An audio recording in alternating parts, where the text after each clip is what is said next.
दोस्तों, आज मैं आपके लिए लेके आई हूँ एक अलग सा वीडियो। ओके, इस वीडियो में हम देखने वाले हैं ये जो इंजीनियरिंग केमिस्ट्री है ना,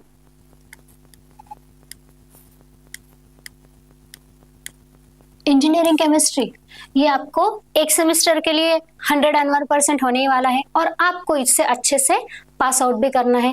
तो ये इंजीनियरिंग केमिस्ट्री को आप कैसे पास आउट करोगे, ये कितना इजी है ना पासिंग के लिए, आज मैं ये आपको बताने वाली हूँ। एक्चुअली इंजीनियरिंग केमिस्ट्री में यहाँ पे सिर्फ और सिर्फ अगर आप देखोगे, अगर आप यूनिट की बात करोगे तो यहाँ पे सिर्फ और सिर्फ आपको कितने यूनिट से, टोटल 5 यूनिट से, राइट। ये 5 यूनिट्स में सबसे पहले जो होता है आपका, वो सबसे पहले है आपका वाटर टेक्नोलॉजी, राइट। उसके बाद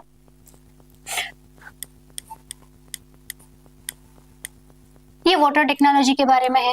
दूसरा आपका कौन सा है पता है आपको? दूसरा वाला है आपका इंस्ट्रूमेंटेशन का, right. Introduction of instrumentation.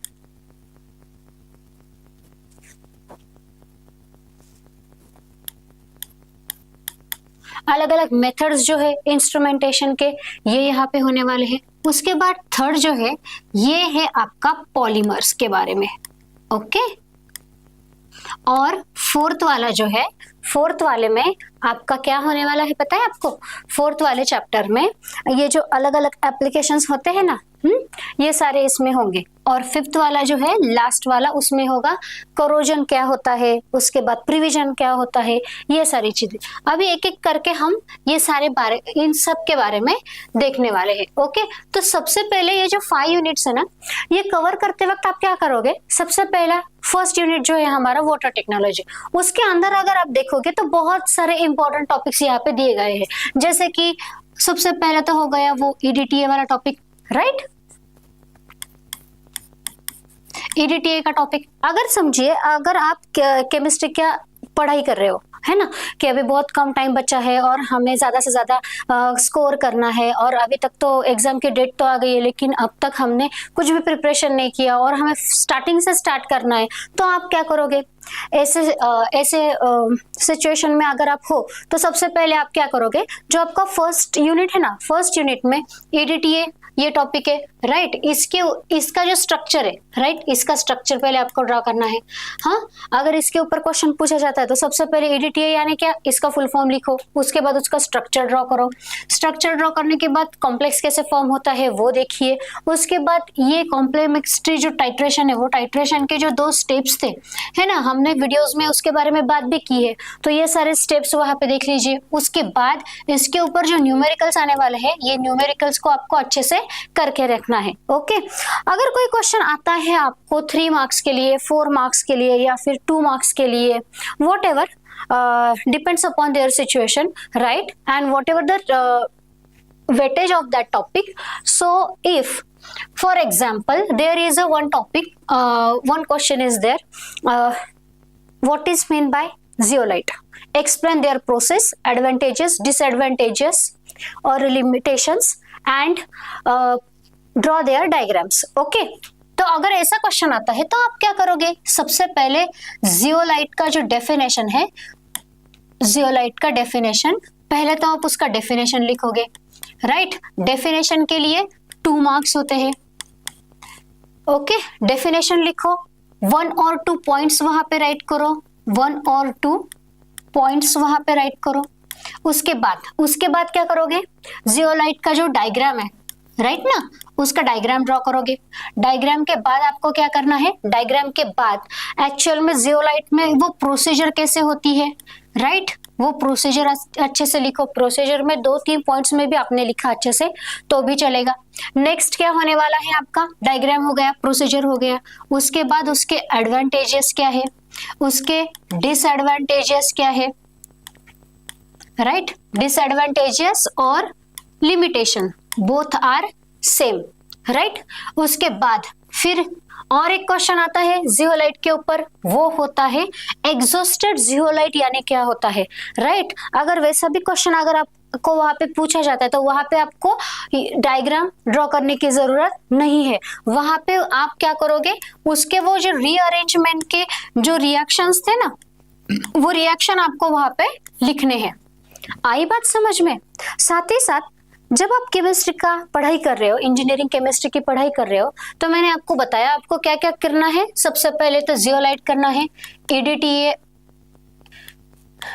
Method को करना है। उसके बाद वाला टॉपिक आता है आपका अल्कलिनिटी का टॉपिक आपको अच्छे से करना है, राइट। और साथ ही साथ ये जो टॉपिक्स मैंने अभी आपको यहाँ पे लिख के दिए, इनके ऊपर आने वाले जो न्यूमेरिकल्स है वो भी आपको करने हैं। ओके, न्यूमेरिकल सॉल्व करने के लिए अगर आपने हमारे पहले भी वीडियोस देखे होंगे तो वहां पे आप देख पाओगे, मैंने आपको वहां पे स्टेप्स लिख के दिए हैं, राइट।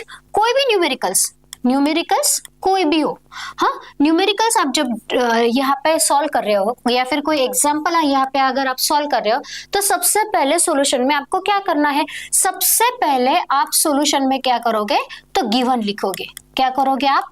गिवन लिखोगे। वॉट एवर गिवन वहां पे जो भी होगा, फॉर एग्जाम्पल जियोलाइट के न्यूमेरिकल्स जब हमने देखे तो वहां पे क्या था कि ये जो NaCl है, राइट, NaCl ग्राम्स में दिया गया था और उसका टोटल अमाउंट जो है, राइट ना, उसकी अमाउंट भी दी गई थी वहां पे, राइट। तो अमाउंट यहाँ पे लिख डालो।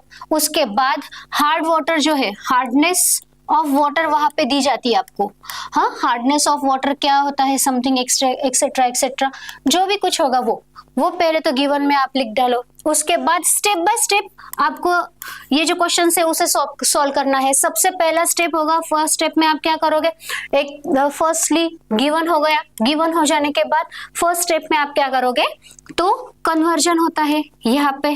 राइट करते वक्त यहाँ पे मैंने अच्छे से फॉर्मूले लिख के दिए आपको, राइट। लेकिन ये आप याद कैसे रखोगे, पहले तो हमें कन्वर्जन करना होता है ग्राम्स टू मिलीग्राम्स का, राइट, मिलीग्राम्स का। उसके बाद सेकंड स्टेप में क्या होता है, सेकंड स्टेप में हम उसे इक्विवेलेंट करते हैं, equivalent to calcium carbonate, right. और थर्ड स्टेप थर्ड में हम क्या करते हैं, थर्ड स्टेप में जो भी कुछ इक्वेशन है, और ये इक्विवेलेंस फाइंड आउट करते वक्त यहाँ पे फॉर्मूला क्या होता है हमारा, जो भी कुछ यहाँ पे गिवन आंसर आने वाला है, यहाँ पे मिलीग्राम में जो भी आंसर आता है उसे मल्टीप्लाई बाय 50 डिवाइडेड बाय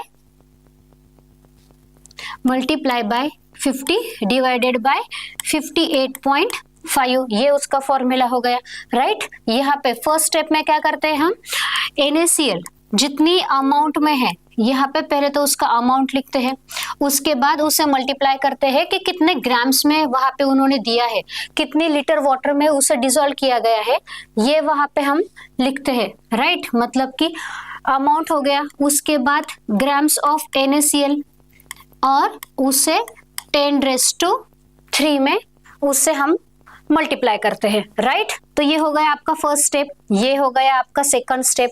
उसके बाद अगर आप देखोगे थर्ड स्टेप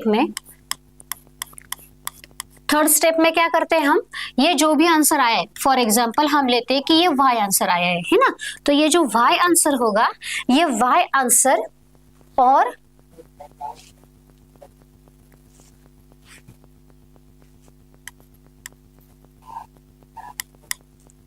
ये Y आंसर डिवाइडेड बाय यहाँ पे होगा आपका हार्डनेस, ओके, जो भी कोई हार्डनेस होगा ना वो।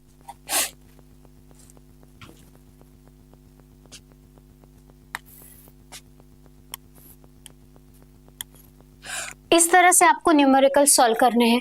उसके बाद एक अल्कलिनिटी का जो न्यूमेरिकल्स थे हमारे, राइट, अल्कलिनिटी के जो न्यूमेरिकल्स थे वहां पर भी हमने क्या किया था, 1 मिनट, ओके। अल्कलिनिटी के जो न्यूमेरिकल्स थे वहां पर हमने क्या किया था, सबसे पहले तो हमने फाइंड आउट किया था कितने मोल्स ऑफ, यहाँ पर भी हमें सेम करना था। पहले तो हमने क्या किया था, गिवन राइट कर लिए थे। गिवन राइट करने के बाद यहाँ पे 2 इंडिकेटर्स यूज होते हैं, राइट, एक फिनोलेप्थैलिन और एक मिथिल ऑरेंज, राइट। तो दोनों के सेपरेट जो अल्कलिनिटी है वो फाइंड आउट किया था।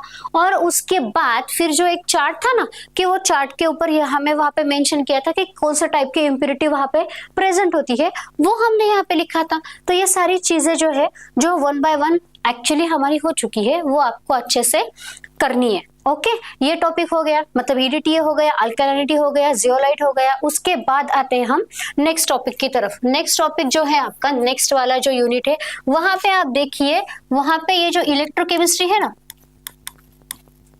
इलेक्ट्रोकेमिस्ट्री जो कि आपका ऑलरेडी 12th साइंस में भी हो चुका है, राइट। तो इलेक्ट्रोकेमिस्ट्री में जो इलेक्ट्रोलाइटिकल सेल्स होते हैं, इलेक्ट्रोलाइटिकल सेल्स, उसके बाद वो जो इलेक्ट्रोड दिए हैं वहां पे कैलेमल इलेक्ट्रोड है, अलग अलग रेफरेंस इलेक्ट्रोड जो है उनकी बात कर रही हूँ मैं, ये सारे रेफरेंस इलेक्ट्रोड।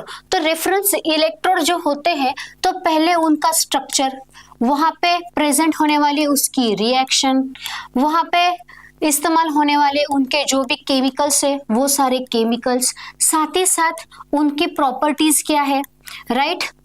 उसके बाद उसके लिमिटेशंस क्या है, उसके बाद एडवांटेजेस क्या है, राइट। ये सारी चीजें इसमें आपको लिखनी है।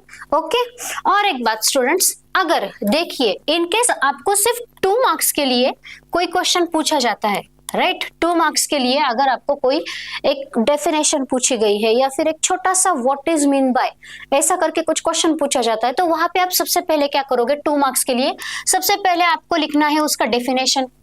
ओके, और उसके बारे में 2 या 3 पॉइंट्स में लिख दीजिए, ज्यादा कुछ लिखने की जरूरत नहीं है। लेकिन अगर वही क्वेश्चन आपको 4 मार्क्स के लिए पूछा गया है, राइट, कि इसका मतलब कि कुछ व्हाट इज मीन बाय भी पूछा है और कुछ उसकी प्रॉपर्टीज भी पूछे है, कुछ लिमिटेशंस भी पूछे, तो हर एक मिस में आप पेपर ड्रॉ लिखते वक्त क्या करोगे, पेपर लिखने का भी एक तरीका होता है ना। अगर 2-2 मार्क्स के क्वेश्चंस है, हाँ, तो इस तरह से लिखोगे। और 4 मार्क्स, इनकेस अगर 4 मार्क्स का क्वेश्चन है, यहाँ पे 4 मार्क्स के लिए कोई भी क्वेश्चन है, तो सबसे पहले जो क्वेश्चन दिया गया है, राइट, तो उसका प्रॉपर डेफिनेशन आप यहाँ पे लिखो। डेफिनेशन हो जाने के बाद उसकी प्रॉपर्टीज लिखो, प्रॉपर्टीज के बाद उसकी जो भी डायग्राम है, जो भी फिगर है वो लिखो। और एक बात नहीं भूलनी है, जब भी आप कोई भी डायग्राम ड्रॉ करते हो ना, फॉर एग्जाम्पल कोई छोटा सा यहाँ पे सेल हमने ड्रॉ कर लिया है, ये जो भी कोई सेल हो, तो यहाँ पे फिगर ऑफ 2 डॉट और कौन सा फिगर है, ये कौन सा डायग्राम है, ये यहाँ पे मेंशन करना भूलना नहीं है।